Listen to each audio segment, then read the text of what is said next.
Hello friends, welcome to Erode அம்மாச்சி சமையல். இது நம்ம வீட்டு சமையல்.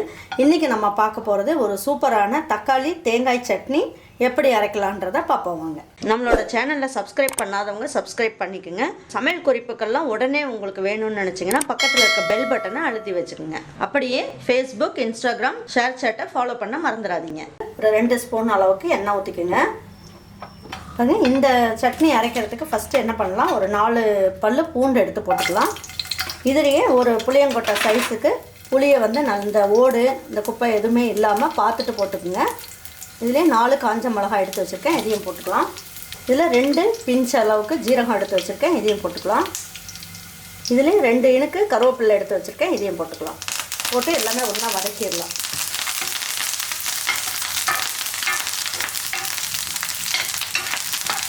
ஒரு 3 தக்காளியை கட் பண்ணி எடுத்து வச்சுருக்கேன், இதையும் போட்டுக்கலாம்.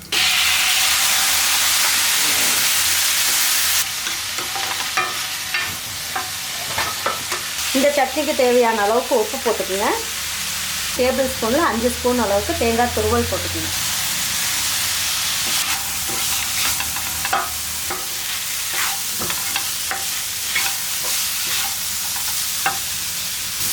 பாருங்கள், இப்போ ஸ்டவ்வை ஆஃப் பண்ணிடலாம். இப்போ தேங்காயும் நல்லா சூடு ஏறிடுச்சு.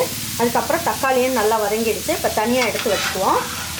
இந்த தேங்காய் சட்னி அதாவது இந்த தக்காளி தேங்காய் சட்னி நல்ல டேஸ்ட் கொடுக்கறதுக்கு நம்ம என்ன பண்ணலாம் அப்படின்னு பார்த்தீங்கன்னா, 1 ஸ்பூன் அளவுக்கு உளுந்தம்பருப்பை வெறும் சட்டியிலேயே போட்டு நல்லா ட்ரை ரோஸ்ட் பண்ணிக்கலாம்.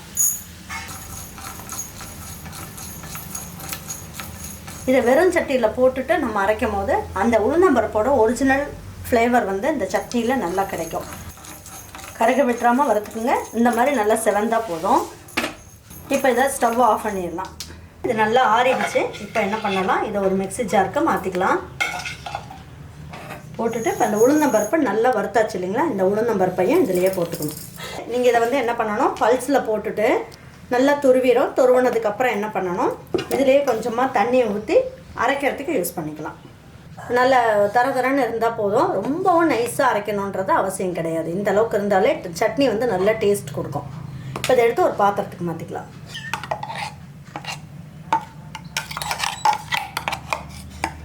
இந்த மிக்சியிலே கொஞ்சமாக தண்ணியை ஊற்றி இதில் ஊற்றிக்கலாம்.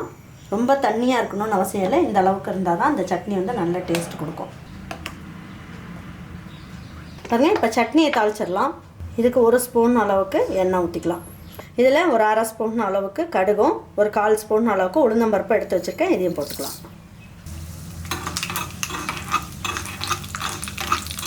இப்போ இதில் 1 இனுக்கு அளவுக்கு கருவேப்பிலை போட்டுக்கலாம்.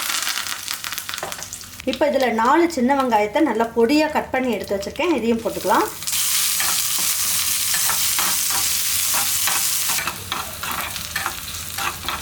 இந்த அளவுக்கு வதக்கினா போதும், எடுத்துடலாம். சூப்பரான தக்காளி தேங்காய் சட்னிக்கு அந்த சின்ன வெங்காயத்தை போட்டு தாளிக்கும் போது நல்ல டேஸ்ட் கொடுக்கும். சட்னியும் நல்ல வாசனையாக நல்லாயிருக்கும். பாருங்கள், தக்காளி தேங்காய் சட்னிக்கு நல்லா சூப்பரான மெத்துன்னு இந்த மாதிரி இட்லி செஞ்சு வச்சுக்கலாம். இதுக்கு ஜம்முன்னு இந்த தக்காளி தேங்காய் சட்னியை அரைச்சி வச்சுக்குவோம். பிள்ளைங்கள்லாம் நல்லா விரும்பி சாப்பிடுவாங்க. இதே மாதிரி ஒரு சட்னியை உங்கள் வீட்டில் இருக்கவங்க எல்லாருக்குமே நீங்கள் செஞ்சு கொடுத்துட்டு அவங்களுக்கெல்லாம் பிடிச்சிருந்ததுன்னா லைக் பண்ணுங்கள், ஷேர் பண்ணுங்கள், சப்ஸ்கிரைப் பண்ணுங்கள், மறந்துடாமல் கமெண்ட்ஸ் பண்ணுங்கள். தேங்க்யூ ஃபார் வாட்சிங் ஈரோடு அம்மாச்சி சமையல். தேங்க்யூ.